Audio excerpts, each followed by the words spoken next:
श्री सीताराम ओंकारनाथ दास जी महाराज बहुत सुंदर महिमा का वर्णन करते हैं। यदि गुरुदेव के चरण रज को पूरे शरीर पर मला जाए तो बहुत जल्दी वो निष्पाप हो जाएगा।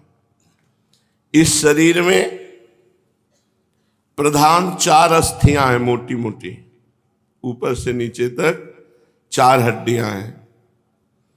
शरीर के पीछे 16 हड्डियां हैं और 16 दांत ऊपर, 16 दांत नीचे, 32 दांत है। 107 मर्म स्थान है। 180 जगह से जुड़ा हुआ है संधि स्थान, 180 जगह से जुड़ा हुआ है। 109 स्नायु हैं, 700 शिराएं हैं, 500 पेशियां हैं, 306 टोटल हड्डियां हैं और 3.5 करोड़ रोम हैं। कहीं कहीं 4 करोड़ आता है, कहीं कहीं 3.5 करोड़ रोम। 700 पेशियां,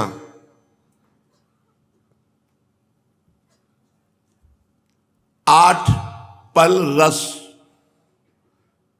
12 पल जल, 1 पृष्ठ चिल्लू भर पित्त, 1 आढ़क श्लेमा, 1 कुड़ो शुक्र पूरे शरीर में और 2 पृष्ठ मेद और मांस। इसके अतिरिक्त जितना भोजन पाया गया उतना मलमूत्र, इतना है पूरे शरीर में। समझ में आया? जो इस शरीर में गुरु चरण रज लगाता है उसके सब पावन हो जाते हैं, परम पवित्र हो जाते हैं।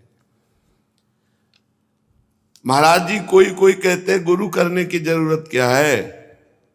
शास्त्रों में मंत्र लिखा है, मंत्र ले लो शास्त्रों से और जपो। गुरु बनाने की जरूरत क्या है? किसी व्यक्ति के अधीन होने की जरूरत क्या है?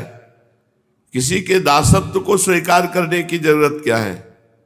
पुस्तकों में अनेक मंत्र लिखे हैं, जो मन माने वो मंत्र ले लो, जप करो और मुक्त हो जाओ। गुरु बनाने की जरूरत क्या है? नहीं भाई नहीं, ऐसा कभी नहीं हुआ, कभी नहीं हो सकता। सीताराम दास जी महाराज कह रहे नहीं भाई नहीं, ऐसा कभी नहीं हुआ, कभी नहीं हो सकता।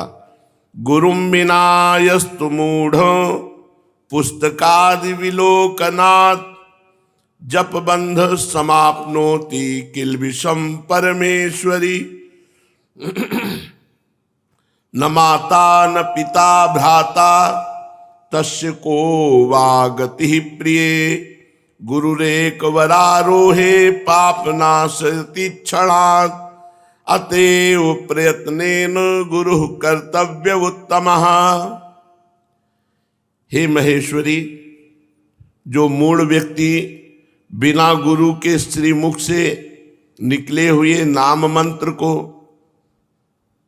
जपता है पुस्तक आदि देख करके, वो पापी कभी पाप निर्मुक्त होकर मोक्ष को प्राप्त नहीं हो सकता। क्योंकि माता पिता भाई बंधु कोई भी सदगति नहीं करा सकते।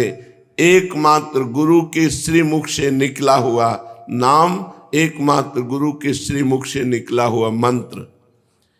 हे महादेवी, एकमात्र गुरु ही ऐसे हैं जिनके चरणों का आश्रय लेने से सब पाप नष्ट हो जाते हैं और भगवत प्राप्ति हो जाती है।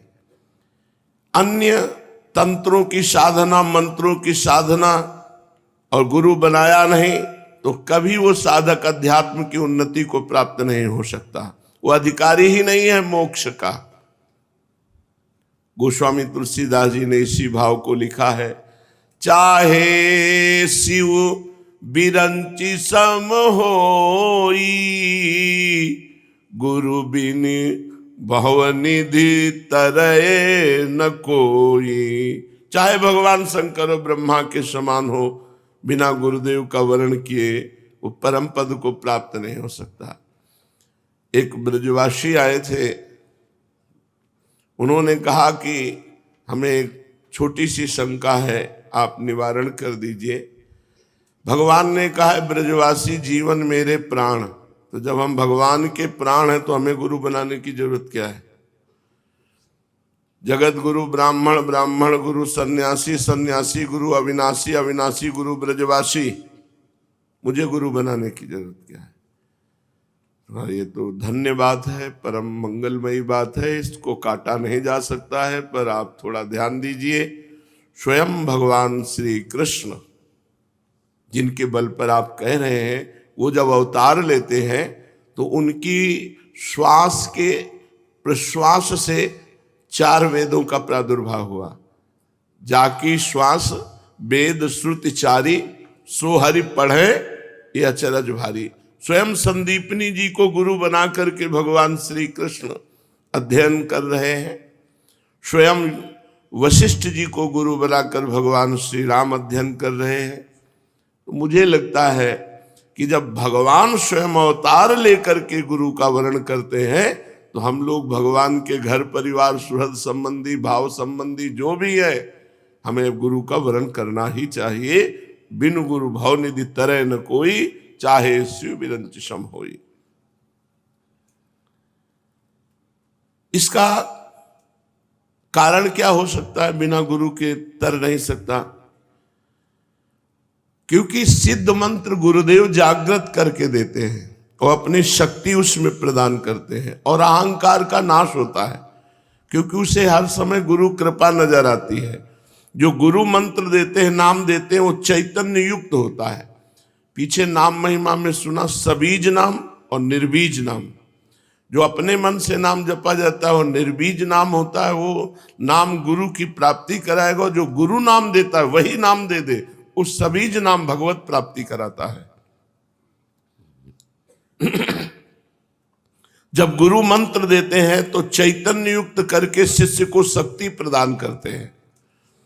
उसी के फलस्वरूप शिष्य बहुत कम मेहनत से, बहुत कम प्रयत्न से वो सिद्धि लाभ कर लेता है। ऐसे भी गुरु हैं जो मंत्र को चैतन्य शक्ति से युक्त करके प्रदान करते हैं। उनकी अपेक्षा पुस्तक देखकर मंत्र ग्रहण कर लेना क्या बुरा है? मंत्र प्रदान के समय गुरु के शरीर में साक्षात भगवान विराजमान रहते हैं। इसी कारण गुरु के मुख से जब मंत्र निकलता है तो एक एक अक्षर चैतन्य घन हो जाता है, और जब शिष्य उसका अनुष्ठान करता है मंत्र का, तो बहुत जल्दी वो सिद्ध हो जाता है। जिसका जो अभिमत होता है मंत्र वही उसे प्रदान कर देता है। देखो, ध्रुव जी ने 6 महीने में भगवत प्राप्ति की। इसका विशेष कारण गुरु नारद जी ने मंत्र दिया और गुरु नारद जी ने उपासना पद्धति बताई। देखो, हम तुम्हें नामदेव जी की कथा सुनाते हैं। जन्मांतर में नामदेव जी ने बहुत भजन किया था पूर्व में, तो बाल्यावस्था से भगवान के नाम में और रूप में बड़ी आसक्ति थी नामदेव जी की, स्वाभाविक। नामदेव जी का नाम पर अटल विश्वास था। बाल्यकाल से ही सर्वदा वो विठ्ठल विठ्ठल विठ्ठल, जय राम कृष्ण हरि, जय राम कृष्ण हरि, ऐसा जपते रहते थे नामदेव जी। उनकी जिह्वा निरंतर राम कृष्ण हरि विठ्ठला विठ्ठला विठ्ठला। बाल्यावस्था में उनके सरल विश्वास और व्याकुलता पूर्वक आवाहन से ठाकुर जी मूर्ति में नहीं टिक पाए, साक्षात प्रकट हो गए। एक बार ये अपने नाना जी के पास रहते थे। इनका प्रादुर्भाव भी किसी पुरुष से नहीं हुआ, माता का गर्भ रहा और आप प्रकट हो गए। पूर्व जन्म के कोई बहुत बड़े भजनानंदी महापुरुष थे। इनकी माता जी बाल्यकाल में अपने पिता से अर्थात नामदेव जी के नाना से पूछा कि मेरा पति कौन है, तो उन्होंने ठाकुर जी को बताया ये ठाकुर जी आपके पति है।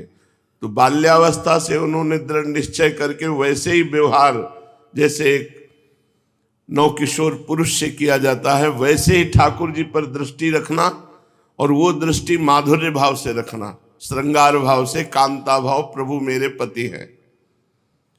जब ये नव युवती हुई तब इन्होंने प्रभु से कहा कि मेरी मांग है कि मेरे संतान हो अब आपसे, जब आप हमारे पति हो तो आप हमारे संतान प्रदान करें। तो अनंत ब्रह्मांड जिनके संकल्प से प्रकट हुए, उन्हीं भगवान के संकल्प से नामदेव जी महाराज गर्भ में आ गए। अब जब गर्भ बढ़ने लगा तो आपस में लोगों की चर्चा होने लगी, देखो सयानी लड़की का ब्याह ना हो करने से यही दुर्गति होती है। ये चर्चा नामदेव जी के नाना के कान में पड़ी। अभी नामदेव जी गर्भ में ही थे। उन्होंने बेटी को बुलाया और कहा ऐसा तो हम कभी नहीं सोच सकते थे कि हम इतने महाभागवत ठाकुर जी की सेवा परायण, बच्चापन से तुम्हें धर्म की शिक्षा दी, तुम गर्भ कैसे धारण कर लिए, कौन है तुम्हारा पति? तो उनका पिताजी आप नाराज मत होइए, जिनको आपने पति बनाया कि ये तुम्हारे पति हैं, उनके सिवा आज तक मैंने किसी को देखा नहीं, किसी को छुआ नहीं।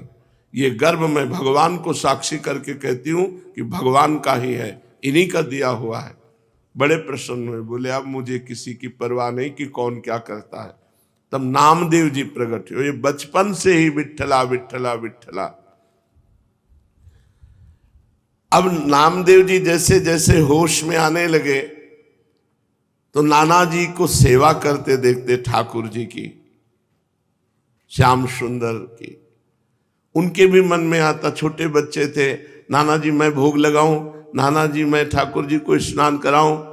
तो उन्होंने कहा जब हम किसी कार्य से बाहर जाएंगे तब तुम्हें सेवा दे देंगे, अभी तुम बहुत छोटे हो। थोड़ी देर में फिर आते, नाना जी देखो मैं बड़ा हो गया। बोले एक दिन में थोड़ी बड़ा हो जाता है, अभी थोड़ा और समय लगे। दूसरे दिन फिर अब नाना जी बड़ा हो गया। बोले ठीक है तुम सेवा के लायक बड़े हो गए हो, लेकिन जब हम जाएंगे कहीं तब। तीसरे दिन नाना जी आप कब जा रहे हैं, कहीं तो जाइए आप। तो उनको ठाकुर सेवा के निमित्त से कुछ सामान लाने के लिए जाना था। तो कहा देखो बच्चापन मत करना, हमारे ठाकुर जी भूखे ना रह जाएं, उनको दूध पिलाओ, भोग सामग्री। बहुत प्यार से ठाकुर सेवा की जाती है। अरे भोग रख दिया, पर्दा लगा दिया, ऐसे नहीं हमारे यहाँ किया जाता। पर्दा भी लगा दिया तो पर्दा के अंदर आप बैठो, एक हाथ में पंखा हो और एक हाथ से ऐसे पवाते जा रहे हो। लाड़िले हैं, राजकुमार हैं, हमारे प्राण प्यारे हैं, अपने यहाँ ऐसे ही भोग लगाते हैं राधा पी जी को। एक लोग बैठो पद सुनाओ, दूसरा पवाओ, उनको ऐसे गान बजान के से दुलार करके पाओ। कोई भूखे थोड़ी है, तुम्हारे भाव के भूखे। 45 मिनट भोग लगता है कम से कम, ऐसे पवाया जाता है। अब नाना जी गए, बहुत नाच पड़े कि आज मुझे ठाकुर सेवा मिली है। अब नामदेव जी ने जैसे नाना जी भोग पधराते थे पधराया, और इसके बाद वो पर्दा लगा के अंदर हो जाते थे, वो तो देख नहीं पाते थे। तो पर्दा लगा के आप अंदर हुए। अब भोग सामग्री में जैसे जल फेरा के जल रखना, भोग लगाना। नाना जी ने कहा भूखे ना रह जाएं, अगर ये भूखे रह गए और नाना जी से बता दिया तो कभी सेवा नहीं मिलेगी। नामदेव जी ने कहा ठाकुर जी पालो। वहां तो ठाकुर जी पा ही नहीं रहे, वो भाव से भोग लगाते थे। हम इन्होंने सबसे बड़ी पीड़ा ये थी कि नाना जी को ठाकुर जी कह देंगे कि मैं भूखा हूं और भोग नहीं पाया तो हमें सेवा नहीं मिलेगी। नामदेव जी ने बार बार प्रार्थना की, जब नहीं पाए तो नामदेव जी ने कहा कि देखो अगर नहीं पाओगे छुरी ली, कहा अपना गला काट देंगे, आपको पाना पड़ेगा, नहीं हमारी सेवा छूट जाएगी। अब वो सीधे एकदम सरल बच्चा बिल्कुल सच्चाई में उतर आए, वो भगवान प्रकट हो गए। कहा पाओ, बोले हम रोज वैसे ही पाते थे जैसे तुम पर्दा लगा दिया, हम ऐसे भाव से पा लेते थे, तुम तो जबरदस्ती कर। बोले नहीं, पूरी थाल का पाओ। जब शिकायत करोगे नाना से कि हमें वो ठाकुर जी बातचीत कर रहे हैं, अपने हाथ से नामदेव जी दूध पिला रहे ठाकुर जी को, तो अत्यंत व्याकुलता और सत्य भाव कि ठाकुर जी हैं, ठाकुर जी को प्रकट होना पड़ा और दुग्ध पान किया। बड़ी प्रसिद्धि नामदेव जी की, नाम का प्रकाश। भगवान विट्ठल उस दिन से रोज वार्ता करते थे नामदेव जी से। एक बार काशी आदि तीर्थों की यात्रा करके निवृत्तिनाथ, ज्ञानेश्वर, सोपानदेव, मुक्ताबाई, नामदेव और गोरा कुम्हार जी के घर ये सब बड़े बड़े संत बैठे हुए थे। समस्त साधुजन गोरा कुम्हार भी बड़ी ऊंची के स्थिति के महात्मा थे। तो उनके यहाँ एक थापी पड़ी हुई थी जिससे मटकी को गोल किया जाता है। मुक्ताबाई ने ऐसे थापी उठाई और गोरा कुम्हार से कहा, चाचा जी ये क्या वस्तु है? गोरा कुम्हार जी ने कहा, ये थापी है। मुक्ताबाई ने कहा, ये किस काम में आती है? गोरा कुम्हार ने कहा, इससे मिट्टी के घड़े को ठोक ठोक करके देखा जाता है कि पक्का हो गया कि कच्चा भी है। मुक्ताबाई ने कहा, अच्छा, इससे देख करके पता चलता है पीट करके कि घड़ा पक्का है या कच्चा? तो मैं देखूं घड़ा पक्का है कि कच्चा? तो उनका देख लो। उन्होंने समझा घड़े की बात। उन्होंने ज्ञानदेव, सोपानदेव, एकनाथ जी, बड़े बड़े भक्त जो बैठे थे, सब कैसे थापी मारी। कोई नहीं बोला। जब नामदेव जी के थापी मारी तो उन्होंने कहा, ये क्या है? ये क्या खिलवाड़ कर रहे? सर पे थापी मार। बोले, चाचा ये घड़ा कच्चा है। ये बोल पड़ा, ये घड़ा कच्चा है। तो सब संत हंस दिए, गोरा कुम्हार जी भी हंस दिए और कहा, अच्छी बात है, कच्चे हैं नामदेव। गोरा कुम्हार ने जब कहा कि हाँ कच्चा, तो नामदेव जी को बड़ा सकुच लगा, एक अपमान जैसा प्रतीत हुआ और वे क्रुद्ध हो गए। उन्होंने कहा, दोबारा थापी हमारे माथे पे मत मार देना। और सब लोगों ने हमें कच्चा क्यों कहा? यह अन्यायपूर्ण क्रिया साधु होकर के ऐसा थोड़ी किया जाता है, नामदेव जी ने कहा। गोरा कुमार और अन्य साधुओं के मस्तक पर जब थापी थप थप करके लगी तो किसी ने नहीं बोला, लेकिन नामदेव जी को गुस्सा आ गया और नामदेव जी ने ऐसा बोला। गोरा कुम्हार जी ने कहा, यह कच्चा घड़ा पक्का है, मतलब इसमें संशय नहीं है, नामदेव जी कच्चे साधु हैं। अब उनको और सब संतों के बीच में ऐसा जब कहा तो हृदय में बड़ा चुभा। नामदेव, बुरा मत मानना, तुम भक्त अवश्य हो, इसमें कोई संशय नहीं, पर अभी तुम्हारे अभिमान को कोई चोट नहीं पहुंचाया। अभी तुम्हारा अभिमान सुरक्षित है, इसलिए तुम कच्चे साधु हो। ठाकुर जी के पास वो एकांत में गए विट्ठल भगवान से, और विट्ठल भगवान से कहा कि सब लोग हमको कच्चा कह रहे हैं, तो मैं कहाँ से कच्चा हूं? कह रहे तुम्हारे अंदर अभिमान है।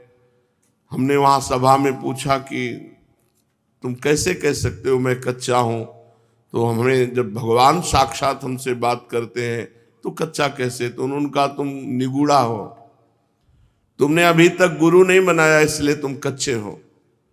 तो मैं आपसे ये पूछ रहा हूं कि गुरु का कार्य क्या होता है? आपसे मिला देना हो। आप रोज हमसे बात करते हो, तो हमें गुरु की क्या आवश्यकता है?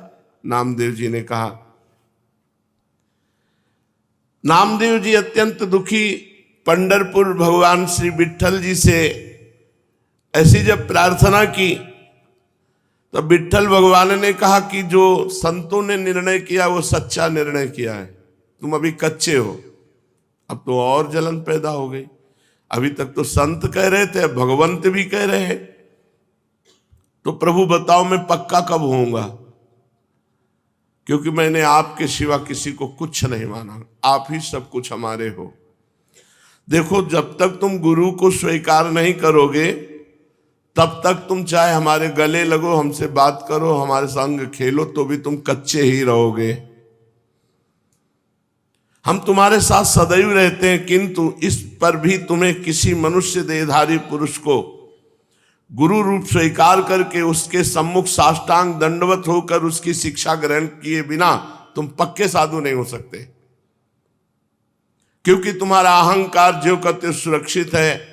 जब गुरुदेव के चरणों में साष्टांग लौटोगे और उनके वचन सुनोगे तब तुम्हारा अहंकार नष्ट होगा। अतएव तुम गुरु का वरण करो। तो नामदेव जी ने कहा कि प्रभु मैं कहाँ गुरु खोजूं, किसको गुरु बनाऊं? तो कहा जाओ, सामने जंगल है, उसमें एक भगवान शंकर का मंदिर है, उसमें एक विशोबा खेचर नाम के महापुरुष पड़े हुए हैं, उनको गुरु रूप में वरण कर लो। वहां गए, बड़ी विचित्र दशा देखी। वो बड़े अवधूत कोटि के महापुरुष, भगवान शंकर के पिंड पर जो चिन्ह है शिवलिंग, उस पे तो पैर रखे हुए हैं और डेहरी पे सर रखे हुए आराम से सो रहे हैं। नामदेव जी गए, उन्होंने कहा कि इनको क्या गुरु बनाए, ये तो साधारण वैष्णव धर्म को भी नहीं जानते हैं। शिवलिंग पर पैर रखे हैं और डेहरी पर सिर रखे हैं। कहा महात्मा, शिव जी से पैर हटाइए। तो आंख खोल के देखा और कहा बेटा, जहां शिव न हो वहां पैर रख दो। इस बात को वो समझ नहीं पाए कि कण कण शिव स्वरूप है, कोई ऐसा कण नहीं जहां शिव ना हो। उन्होंने पैर पकड़ा और हटाया। जे ही हटाया तो वहां दूसरा शिवलिंग, जिधर हटाते उधर शिवलिंग, क्योंकि सिद्ध महापुरुष ओहो चरणों में गिर गए। कहा बेटा, कोई कण ऐसा नहीं जहां भगवान ना हो। बस नामदेव जी के हृदय में ये बात बैठ गई। कोई कण ऐसा नहीं है जहां भगवान नहीं, सर्वत्र भगवान है। नामदेव जी को उपदेश दिया।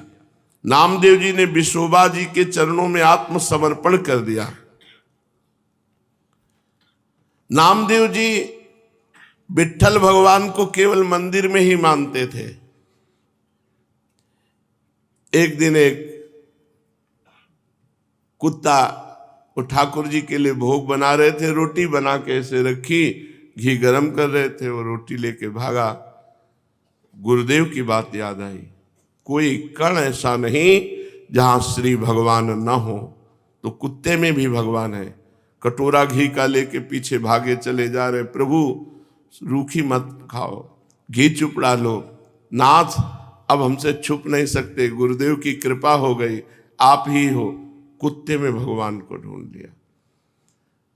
भगवान विट्ठल भगवान कुत्ते से प्रकट हो गए और कहा देखा, गुरु कृपा देखी, मैं ही मुक्ताबाई के हृदय में बैठकर तुम्हारे थाप मार रहा था, तो तुमने मुक्ताबाई में मुझे न देखकर मंदिर में आके शिकायत की, और आज गुरु कृपा हो गई तो कुत्ते में तुमने मेरे को पा लिया, कुत्ते में मेरा साक्षात्कार कर लिया। तो गुरु कृपा विशिष्ट है। केवल ग्रंथ से देखकर मंत्र पढ़ने से भगवत प्राप्ति नहीं होती, गुरु कृपा से होती। 6 महीने में भगवत प्राप्ति कर ली ध्रुव जी ने, क्योंकि नारद जी जैसे समर्थ गुरु द्वादशाक्षर मंत्र का उपदेश किया।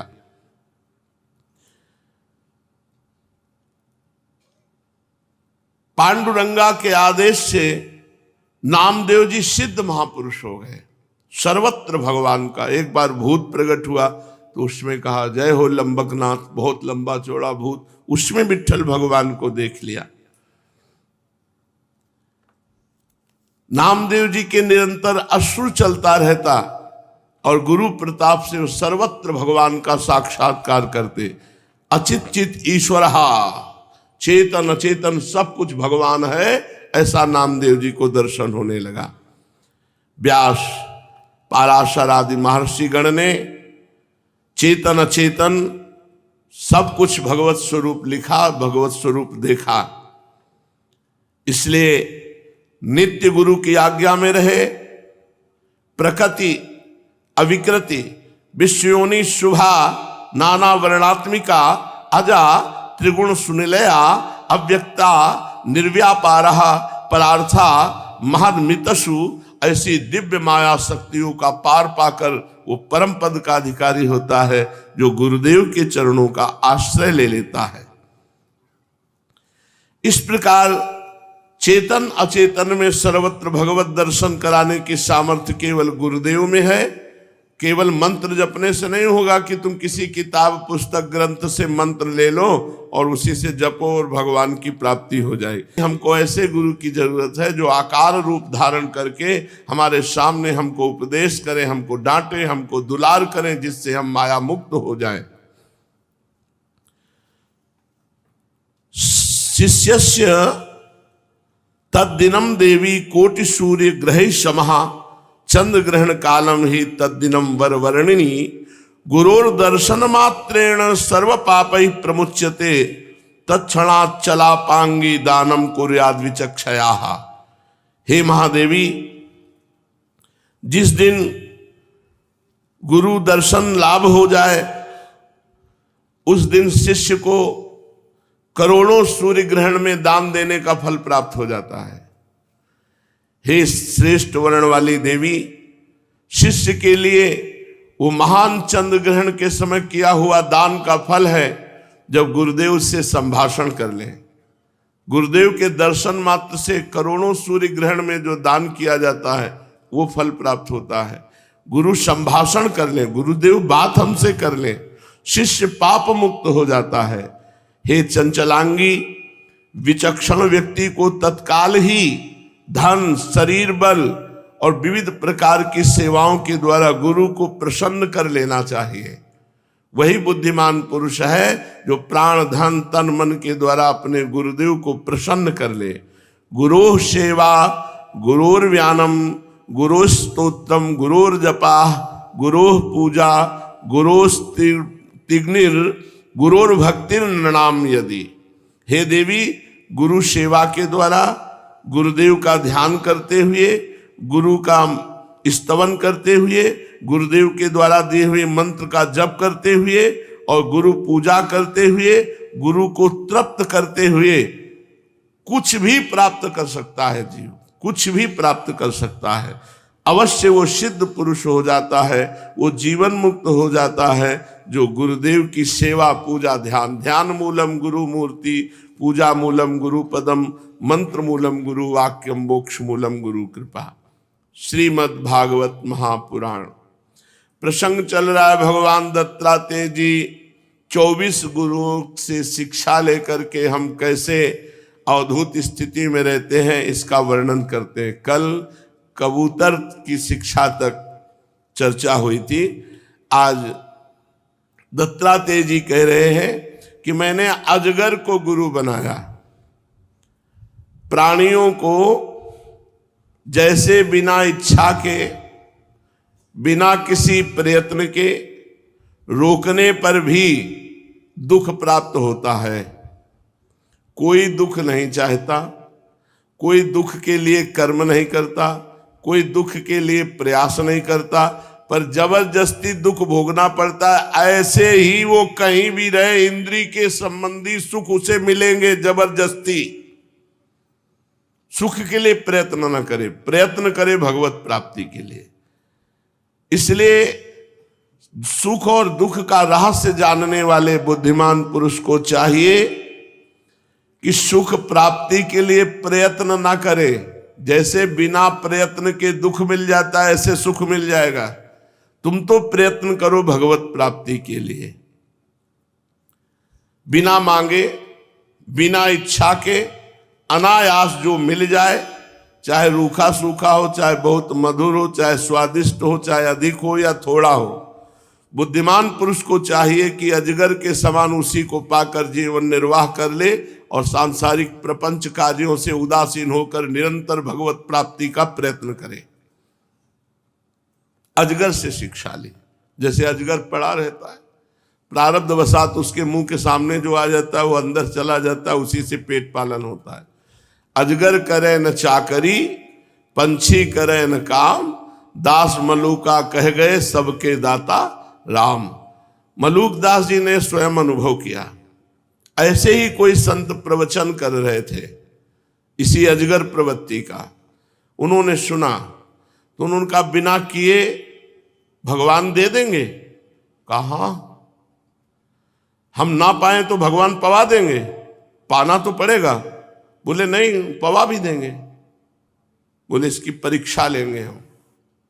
नई अवस्था थी, तब संत नहीं हुए थे, तो गए बहुत जंगल में, एक बड़ा बरगद का पेड़ था, उसके ऊपर जाके छुप के बैठ गए, देखते हैं भगवान कैसे पवाता है। वहीं से विश्वास उनका दृढ़ हुआ। ऊपर बैठे हुए थे, इतने में राजकुमार अपने परिकर के सहित वन विहार के लिए निकला था। उसने बड़ा बट वृक्ष देखा, बोले आज यहीं अपने राजभोग पाते हैं। तो दोपहर का भोजन, बड़े बड़े सुंदर सोने की थाली, सुंदर जल, सब पेय पदार्थ, भोजन तैयार करके एकदम फिट। अब तो राजकुमार के पास हर व्यवस्था, और 2-4 सैनिक थे, वो ऐसे भ्रमण करने के लिए आया। इतने में घोड़ों की टाप सुनाई दी, तो देखा तो सैनिकों ने कहा कि महाराज ये तो दस्यु लोग हैं, डकैत लोग हैं, चोर लोग हैं। तो बोले अपने पास ज्यादा सैनिक नहीं, चलो भाग चलते हैं। तो वो ऐसे ही भोजन छोड़कर वो भाग गए। वो चोर लोग वहां आए, डकैत लोग, उन्होंने देखा सुंदर थाली सजी हुई भोजन की, बोले अच्छा हमको मारने के लिए वो भोजन लगाकर गायब हो गए हैं, लेकिन उनमें कोई तो होगा जो ये देखने के लिए होगा कि हम लोग भोजन कैसे पाते हो, फिर तड़प तड़प के मरते हैं। खोजो उसको जिसने भोजन लगाया, जबरदस्ती उसको पवाओ। अब खोजने को शुरू किया तो ऊपर पेड़ में भी देखा तो ऊपर मलूकदास जी बैठे थे। बोले इनको उतारो। अब बंदूक की नोक से उनको नीचे उतारा गया। बोले पाओ? बोले नहीं। हाँ हमारे लिए जहर मिला के रखा है, अपना ना कहता है, जबरदस्ती पाओ। तो उनके आदमी हाथ से उठा के रसगुल्ला पवा रहे, अमुक अमुक चीज पर। वो कह रहे मान गए प्रभु, मान गए कि आप बिना पाए भी पवा देते हो। बोले जब पूरा ठास ठास के पवा दिया, बोले अब मरने दो इसको यहीं। वो छोड़ के चले, वो नाच पड़े। प्रभु बड़े विचित्र हो आप, राज भोग और वो भी अपने हाथ से हमको पवाया, धन्य है प्रभु। तभी लिखा उन्होंने, अजगर करे न चाकरी, पंछी करे न काम, दास मलूका कह गए सबके दाता राम। उसी दिन से उन्होंने संन्यास ले लिया और बहुत बड़े सिद्ध महापुरुष मलूकदास जी हुए। यदि भोजन ना मिले तो जैसे अजगर कई दिन तक भूखा रहता है, ऐसे प्रारब्ध समझ करके कोई चेष्टा ना करे, बहुत दिन तक भूखा ही पड़ा रहे। ये मैंने अजगर से शिक्षा ली। शरीर में मनोबल, इंद्रिय बल, देह बल तीनों हो तब भी निश्चेष्ट रहे, निद्रा रहित होने पर भी सोया हुआ सा रहे, और कर्मेंद्रियों के होने पर भी उनसे कोई चेष्टा न करे। राजन मैंने अजगर से शिक्षा ग्रहण की। फिर मैंने समुद्र को गुरु बनाया। साधक को सदैव अथाह भाव वाला होना चाहिए, इतना प्रसन्न और गंभीर कि कोई जान ही न पावे कि आखिरकार ये चीज क्या है। इतना गंभीर रहना चाहिए, अपने को गुप्त रखना चाहिए कि कोई कितनी भी था लेना चाहे, जैसे समुद्र की कोई था नहीं पा सकता, ऐसे साधु की कोई था नहीं पा सकता कि है क्या ये। साधु का भाव अथाह, अपार, असीम होना चाहिए। और जैसे बहुत सी नदियां समुद्र में गिरती, कभी उफान नहीं भरता समुद्र, ऐसे बहुत सा वैभव सुख सामग्री एकत्रित हो जाए, कभी उफान नहीं भरना चाहिए, अभिमान नहीं करना चाहिए। जैसे ज्वार भाटे और तरंगों से रहित शांत समुद्र। देखो समुद्र वर्षा ऋतु में नदियों की बाढ़ के कारण बढ़ता नहीं और ग्रीष्म ऋतु में घटता नहीं, वैसे ही भगवत परायण साधक को चाहिए कि खूब सांसारिक वैभव इकट्ठा हो जाए तो प्रफुल्लित ना हो, और सब नष्ट हो जाए तो उदास ना हो। ये शिक्षा हमने समुद्र से ली। फिर राजन मैंने पतिंगे को गुरु बनाया। पतिंगे से शिक्षा ली कि जैसे वो रूप पर मोहित होकर आग में कूद पड़ता है, जल मरता है, वैसे ही साधक जब अपनी इंद्रियों को वश में नहीं रखता तो स्त्री को देखकर उसके हाव भाव पर लट्टू हो जाता है और घोर अंधकार में नरक में गिरकर अपना सत्यानाश कर लेता है। सचमुच स्त्री देवताओं की वह माया है जिससे जीव भगवान या मोक्ष प्राप्ति से वंचित रह जाता है।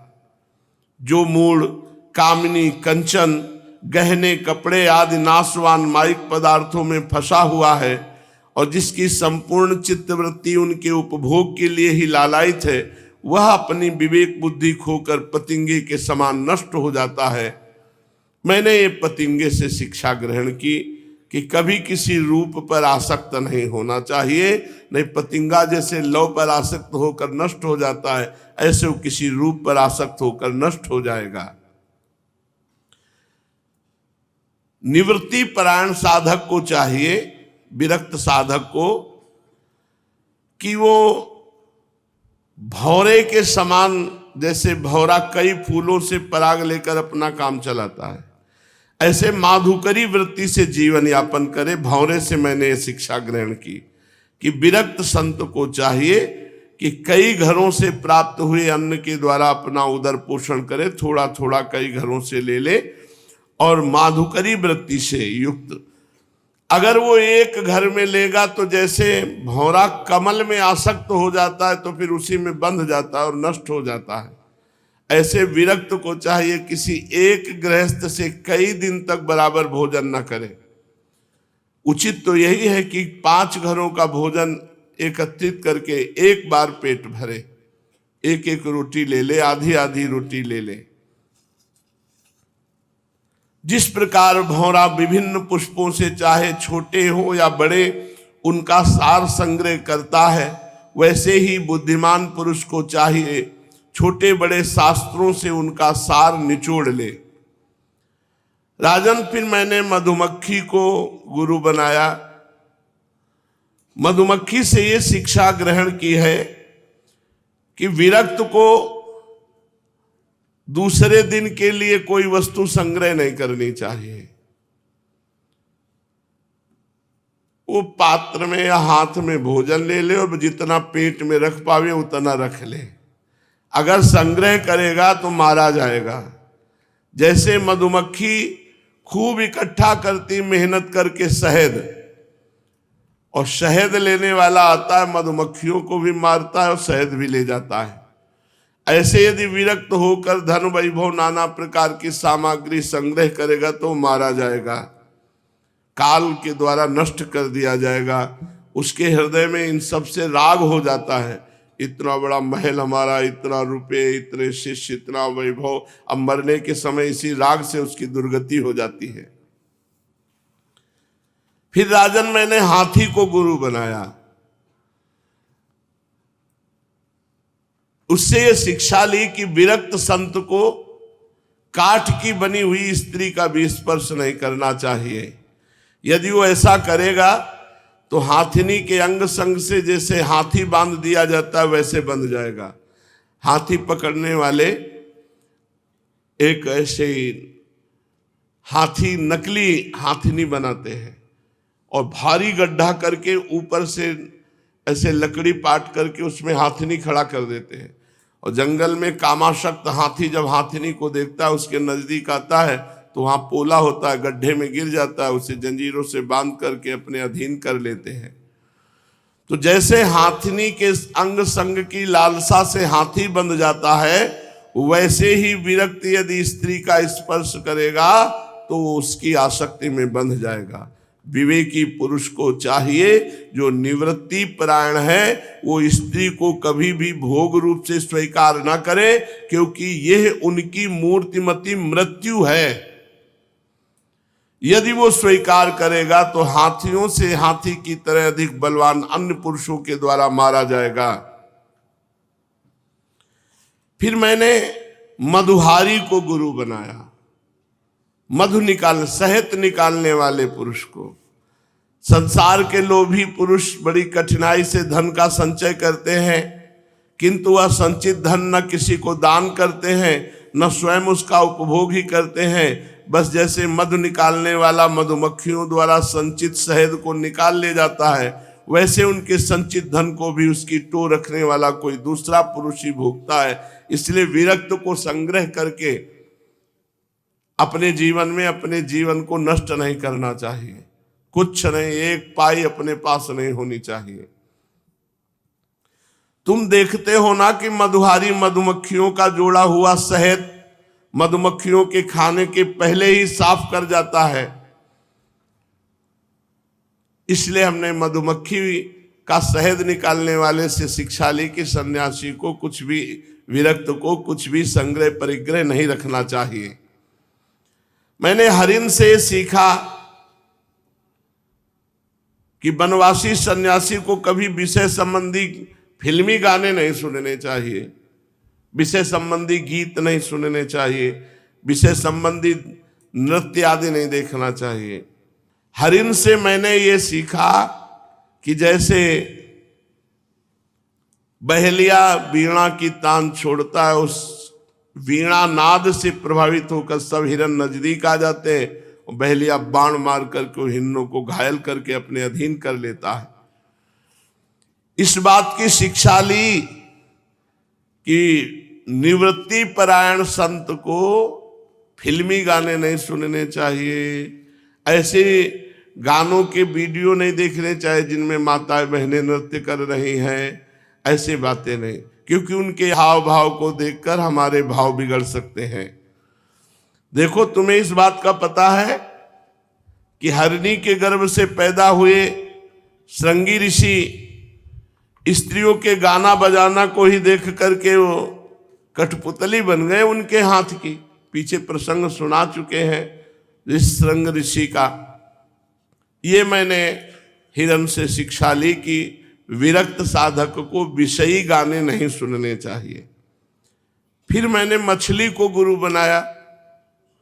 मछली से सीखा कि जैसे मछली कांटे में लगे हुए मांस के टुकड़े के लोभ से अपने प्राण गंवा देती है, वैसे ही ये भोग जो हैं ये दुर्बुद्धि मनुष्य को मत कर व्याकुल कर देते हैं और जिह्वा के वश में हो जाते हो, मारा जाता है। यहां भगवान दत्तात्रेय जी कह रहे हैं कि मैंने इन गुरुओं से शिक्षा ली है, जैसे हाथी हाथिनी के संग से बंद करके मारा जाता है। बहुत समझ, और ये कोई चतुराई न सोचे कि मैं बच जाऊंगा। ऐसा फिसलन है कि उसमें फिसल ही जाएगा। नारी नयन सर जा ही न लागा। बहुत विचित्र भगवान की माया है। मछली से मैंने सीख ली कि मछली को कांटा नहीं दिखाई देता, उसे मांस का टुकड़ा दिखाई देता, चारा दिखाई देता। जो ही चारा निगलती वो कांटा फंस जाता है, वो अपने प्राण गंवा देती है जिह्वा के वश में। इसलिए विवेकी पुरुष को चाहिए इंद्रियाणि जयंत्याशु निराहारा मनीषिणः वर्जयित्वा तो रसनम तन्निरन्नस्य वर्धते। ज्यादा रसीला अन्न न खाए, स्वादिष्ट अन्न न पावे, ज्यादा मेवा मिष्ठानों खीर और हलवा पूरी रसगुल्ला नहीं तो फिर भजन नहीं होगा और संसार का चिंतन होगा। रसेंद्री के वश से ही साधु मारा जाता है, साधक मारा जाता है। कह रहे जैसे मछली को केवल चारा दिखाई देता है, उसमें कांटा नहीं दिखाई देता, ऐसे साधु यदि अच्छे अच्छे हलवा पूरी पाएगा ना तो जिस कामना से पवाया जा रहा है वही कामना से युक्त हो जाएगा। विवेकी पुरुष भोजन बंद करके दूसरी इंद्रियों पर तो बहुत शीघ्र विजय प्राप्त कर लेता है, परंतु रसेंद्री पर नहीं। रसेंद्री से अगर विजय प्राप्त हो जाए तो 10 इंद्रियों का विजेता हो गया। एक इंद्री 9 इंद्रियों पर विजय प्राप्त कर ले रसेंद्री पे, नहीं तो जितेंद्री नहीं माना जाएगा। और एक इंद्री रसेंद्री पर विजय प्राप्त कर ले तो जितेंद्री माना जाएगा। हे नृपनंदन, प्राचीन काल की बात है, मैंने एक वैश्या को गुरु बनाया, पिंगला वैश्या को।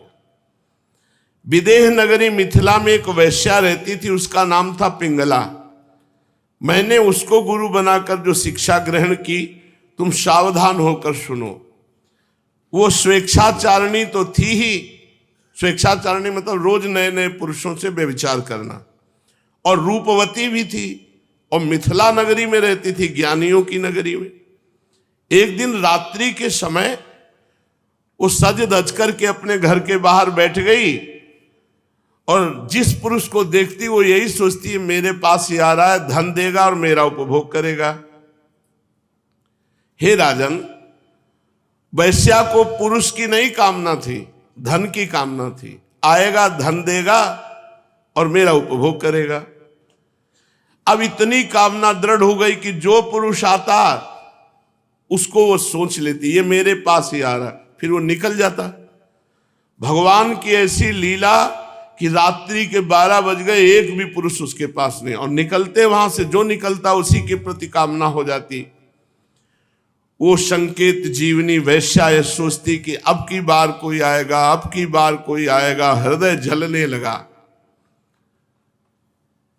उसके चित्त की ये दुराशा इतनी बढ़ गई कि दरवाजे पर खड़ी होकर के बस उसी रास्ते को देखती रही। ना नींद है, न भूख है, न प्यास है, केवल वह धनी पुरुष आ जाए। आधी रात हो गई। राजन, सचमुच आशा, वो भी धन की, भोग की, बहुत बुरी है। धनी की बाट जोहते जोहते उसका मुख सूख गया, चित्त व्याकुल हो गया। भगवान की कृपा से उसे बड़ा वैराग्य हुआ इस वृत्ति से। बड़ी दुख बुद्धि हो गई कि घृणा आ रही अपने जीवन पर। मैं शाम से बैठी हूं, हर पुरुष को देख रही हूं गंदी दृष्टि से। वैराग्य की भावना जागृत हुई और उसने एक गीत गाया, वो मैं तुम्हें सुनाता हूं। राजन, मनुष्य आशा की फांसी पर लटक रहा है। इसको तलवार की तरह काटने वाली यदि कोई वस्तु है तो केवल वैराग्य है। प्रिय राजन, जिसे वैराग्य नहीं हुआ, जो इन बखेड़ों से उबा नहीं, वह शरीर और इसके बंधन से उसी प्रकार मुक्त होना नहीं चाहता जैसे अज्ञानी पुरुष ममता छोड़ने की इच्छा भी नहीं कर सकता। पिंगला ने ये गीत गाया, अहो में मोह विततिं पश्यता विजितात्मनः या कांता दशतः कामम कामयेन बालिशा संतम समीपे रमणम रतिप्रदम वित्तप्रदम नित्यमिमं विहाय अकामदम दुख भयादि शोक मोहप्रदम तुच्छमहं भजेज्ञा अहो मयात्मा परितापितो वृथा सांकेत वृत्त्याति विगर्ह वार्तया स्त्रैणान्नराद्यार्थ तृशोऽनुशोच्यात् क्रीतेन वित्तं रतिमात्मनेच्छति। हाय हाय, मैं इंद्रियों के अधीन हो गई। भला मेरे मोह का विस्तार तो देखो। मैं इन दुष्ट पुरुषों से, जिनका कोई अस्तित्व ही नहीं है, इनसे लालसा करती हूं विषय सुख की। कितने दुख की बात है। सचमुच मैं मूर्ख हूं। देखो तो सही, मेरे निकट से निकट हृदय में मेरे सच्चे स्वामी भगवान श्री हरि विराजमान हैं। वे भगवान वास्तविक प्रेम, सुख और परमार्थ का सच्चा धन भी देने वाले हैं। अरे जगत के पुरुष अनित्य हैं, वे भगवान नित्य हैं। हाय हाय, मैंने तो भगवान को छोड़ दिया और तुच्छ मनुष्यों का सेवन किया, जो मेरी आज तक एक भी कामना पूरी नहीं कर सके। उल्टे दुख, भय, आदि व्याधि, शोक और मोह ही देते हैं। ये मेरी मूर्खता की हद है कि मैंने भगवान का सेवन न करके मनुष्यों का सेवन किया। बड़े खेद की बात है कि मैंने अत्यंत निंदनीय आजीविका वैश्यावृत्ति का आश्रय लिया और व्यर्थ में अपने शरीर और मन को क्लेश दिया, पीड़ा पहुंचाई। हाय, मेरा यह शरीर बिक गया। लंपट, लोभी, निंदनीय मनुष्यों ने इसे भोगा। मैं इतनी मूर्ख हूं कि इसी शरीर से धन और रति सुख चाहती हूं। मुझे धिक्कार है। क्या है ये शरीर? इसमें हड्डियों के टेढ़े तिरछे बांस और खंभे लगे हुए हैं, चाम रोम नाखूनों से छाया गया। इसमें 9 दरवाजे हैं जिनसे मल निकलते रहते हैं। इसमें संचित संपत्ति के नाम पर केवल मल और मूत्र है। मेरे अतिरिक्त ऐसी कौन स्त्री है जो इस स्थूल शरीर को अपना प्रिय समझकर सेवन करेगी। यूं तो ये विदेहों की जीवन मुक्तों की नगरी है, परंतु इसमें मैं ही सबसे मूर्ख और दुष्ट हूं, क्योंकि अकेली मैं ही तो आत्मदानी अविनाशी एवं परम प्रीतम परमात्मा को छोड़कर दूसरे पुरुषों की अभिलाषा करती हूं। मेरे हृदय में विराजमान प्रभु समस्त प्राणियों की हितैषी सुहृद प्रीतम स्वामी और मेरी आत्मा है। अब मैं अपने आप को देकर भगवान को खरीद लूंगी और इनके साथ वैसे ही विहार करूंगी जैसे लक्ष्मी जी करती है। अरे मेरे मूर्ख चित्त, तू बतला तो सही, जगत के विषय भोगों ने और उनके देने वाले पुरुषों ने तुझे कितना सुख दिया है। अरे वो स्वयं पैदा होते हैं और मर जाते हैं, वो मुझे क्या सुख देंगे। मैं केवल अपनी ही बात नहीं कहती, केवल मनुष्यों की भी नहीं, क्या देवताओं ने भी भोगों के द्वारा अपनी पत्नियों को संतुष्ट कर दिया। वे बेचारे तो स्वयं काल के गाल में पड़े पड़े करा रहे हैं। अवश्य ही मेरे किसी शुभ कर्म का उदय हुआ और भगवान मुझ पर प्रसन्न हुए, तभी तो दुराशा से मुझे इस प्रकार वैराग्य हुआ। अवश्य आज मेरा परम सुखमय दिन है कि मुझे संसार से वैराग्य हो गया। यदि मैं मंदभागिनी होती तो मुझे ऐसे दुख ही ना उठाने पड़ते जिनसे वैराग्य होता है। मनुष्य वैराग्य के द्वारा ही घर आदि के सब संबंधों को काटकर शांति लाभ करता है। अब मैं भगवान का ये कृपा उपकार आदर पूर्वक सिर झुकाकर स्वीकार करती हूं और आज के बाद नियम लेती हूं कि विषयों की दुराशा को कभी स्वीकार नहीं करूंगी। कितना कृपा हुआ। अगर अनुकूलता मिल जाती तो बात नहीं बनती, प्रतिकूलता मिली तो आज मैं नियम लेती हूं कि आज के बाद कभी विषय भोग नहीं करूंगी और जगदीश्वर भगवान श्री हरि की शरण ग्रहण करती हूं। अब मुझे प्रारब्ध के अनुसार जो कुछ मिल जाएगा उसी से निर्वाह कर लूंगी और बड़े संतोष और श्रद्धा के साथ रहूंगी। मैं आज के बाद किसी पुरुष की तरफ आंख उठाकर नहीं देखूंगी। अपने हृदय में विराजमान आत्मस्वरूप भगवान के साथ विहार करूंगी। ये जीव संसार के कुएं में गिरा हुआ है, विषयों ने इसे अंधा बना दिया है, काल रूपी अजगर ने इसे अपने मुंह में दबा रखा है। अब भगवान के सिवा कोई दूसरा रक्षा कर ही नहीं सकता।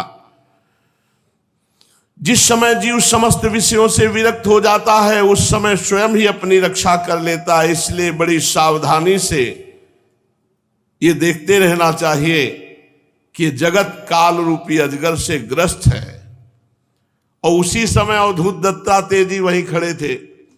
उन्होंने पिंगला के अंदर की ये बात देखकर तत्काल उसको गुरु बनाया और ये बात कि आशा ही परमम दुखम नैरास्यम परमम सुखम यथा संच्छिद्य कांताशाम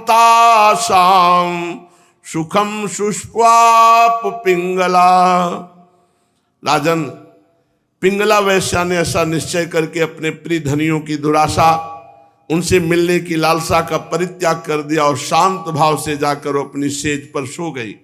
सचमुच आशा ही सबसे बड़ा दुख है और निराशा ही सबसे बड़ा सुख है, क्योंकि पिंगला वैश्या ने जब पुरुषों की आशा त्याग दी तभी वो सुख से सो पाई। तो मैंने पिंगला को गुरु बनाया। अब आगे के जो और 24 गुरुओं की चर्चा है वो आगे। श्री राधा वल्लभ लाल की